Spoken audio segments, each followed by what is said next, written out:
આપ જોઈ રહ્યા છો સ્પાર્ક ટુડે ન્યૂઝ। ખાસવાડી સ્મશાનમાં મૃતકના પરિવારજનોને પાણી માટે હવત્યા પડી રહ્યા છે। કોન્ટ્રાક્ટર દ્વારા ઓફિસ તોડી નાખવાથી લઈ અનેક વ્યવસ્થાઓ નથી। છેલ્લા 2 મહિનાથી ઓફિસ જ નથી, જેના કારણે મૃતકના મરણ દાખલા માટે પણ ફોર્મ અંધારામાં ભરવું પડી રહ્યું છે।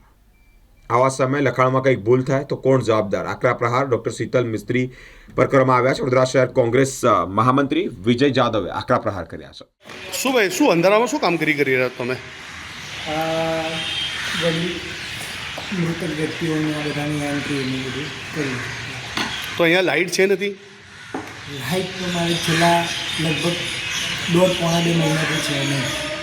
માંગણી કરી છે લાઇટની, પ્રાર્થના કરીએ કે લાઇટ આવી રહે તો સારું, કારણ કે અમુક વખતે લાઇટ નથી હોતી તો પેલું જો ફ્લેશ લાઇટ કરીને કામ કરીએ છીએ પણ એ થોડી અગવડતા પડે। બોડીવાળા મને અમુક વાર કમ્પ્લેન કરતા હોય કે આવડું મોટું સ્મશાન લઈને બેઠા છે અને વીસ રૂપિયાનો ઘોડો નહીં લગાવતો। મેં કીધું સાહેબ ઘોડા કઈથી લગાવે, કનેક્શન ચાલુ થાય એકવાર અમને પરમિશન મળી જાય બધું કર્યું, પણ ઓફિસ પદ્ધતિના અત્યારે આ જો અહીંયા અમારું લોકર છે, બરાબર? તો અત્યારે આવી રીતે જે લોકરમાં તમે મૂકો છો, કાલે લોકર ડોક્યુમેન્ટ કદાચ ચોરાઈ જાય તો એના માટે જવાબદાર કોણ? લોકરમાં ખાલી માલિક હસ્તીઓ જ મૂકીએ છીએ, બાકી આ જે કાગળિયા જે બધા છે ગવર્મેન્ટ, એ બધા જ અમે 3 સુપરવાઇઝર છે, એ તો અમે અમારા પ્રતિદિન સવારે આવવાના ટાઈમે જવાના ટાઈમે જેવું અમારા આઉટિંગ ટાઈમ લગાવ્યા હતી નોકરી છૂટીએ ત્યારે બધા કાગળ ને બધું ડોક્યુમેન્ટને બધું ફિલ્મ કરીને ઘેર લઈ જઈએ અમારે। અને એક વાત છે કે જ્યારે મરણનો દાખલો બનાવવાને આવી રીતે લખાણમાં કોઈ ભૂલ પડે, લાઇટ ના હોય ને કંઈ ભૂલ થાય તો એના માટે જવાબદાર કોણ? તંત્ર કહી શકાય, બીજું તો હવે કારણ કે અમારે તો અમે ચિઠ્ઠીના ચાકર છીએ, 2 રૂપિયાના પગારદાર છીએ અમારે, અમે આગળ તો કશું કરી ના શકીએ। શું નામ તમારું? મારું નામ વ્યાસ અક્ષય કુમાર। હાલ અત્યારે આપણે ખાસવાડી સ્મશાનમાં ઊભા છે। અમારે એક રિલેટિવ કઝિન હતા જેમના દુઃખદ અવસાન થયું, એટલે અમે અત્યારે આવ્યા હતા અને અહીંયા આવ્યા પછી જાણ થઈ કે છેલ્લા 1.5 થી 2 મહિનાથી ખાસવાડીની અંદર પાણીની વ્યવસ્થા છે નથી।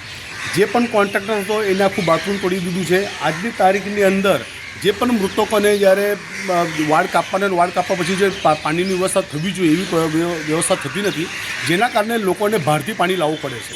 બીજી વાત એક મુદ્દાની કહી દઈશ કે જે પ્રમાણે ખાસવાડી સ્મશાનની અંદર અહીંયા એક ઓફિસ હતી, એ ઓફિસ પણ જે તે કોન્ટ્રાક્ટરે તોડી નાખી। હવે તમે જુઓ કે આ ઓફિસ અહીંયા અંધારાની અંદર અહીંયા બેસીને અહીંના જે પણ કામ લોકો છે એમને અહીંયા કામ કરવું પડે છે।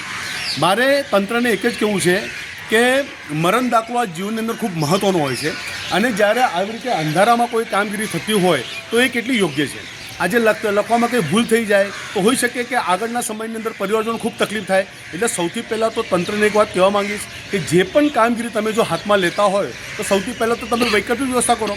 આ તો તમે તો બસ બુલડોઝર લઈને નીકળી પડ્યા છો, તોડો તમે કરો છો, પણ જેના કારણે અહીંયા હાલાકી લોકોને ભોગવી પડે છે। આજે અહીંયા તમે જોઈ શકો છો ખાસવાડીની અંદર જ્યારે મૃતકોનું મરણ દાખલો બનાવવાનો હોય અને જ્યારે અંધારે અહીંયા 1.5 થી 2 મહિનાથી લાઇટ છે નથી।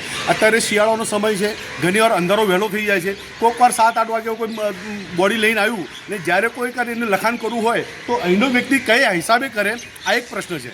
બીજી વાત તમને કહી દઉં કે અંધારામાં જો કદાચ પ્રોપર લખાણ ના થાય તો હોઈ શકે મરણ દાખલાની અંદર એ પછી તકલીફ થાય। એટલે સૌથી પહેલાં તો આપણા ચેરમેન શ્રી શીતલ મિસ્ત્રી સાહેબને એક વાત કહેવા તો માંગીશ કે તમે સભાની અંદર તો બહુ મોટી મોટી હાકો છો, પણ આ જે ખરેખર લોકોને જે તકલીફ પડી છે તકલીફ પહેલાં દૂર કરો અને જે પણ તમે કામગીરી હાથમાં લો એ કામગીરી સૌથી પહેલાં વૈકલ્પિક વ્યવસ્થા પૂરી કરો અને એના પછી તમે કામગીરી હાથમાં લો। આ તો 1.5-2 મહિનાથી તમે ઓફિસો તોડી નાખી, નળ તોડી નાખ્યા, આજે લોકોને પાણી માટે ફાફા મારવા પડે છે। આજે અહીંયા લાઇટો છે નથી, મૃતકનું જ્યારે મરણ દાખલો બનાવવાનો હોય ત્યારે તકલીફ થાય છે। એટલે આ ખૂબ ગંભીર વિષય છે ને ગંભીર વિષયમાં વહેલી તકે ધ્યાન આપીને આનું યોગ્ય નિવારણ લાવવા હું આપણા ચેરમેન શીતલ મિસ્ત્રી સાહેબને વિનંતી તો કરું છું।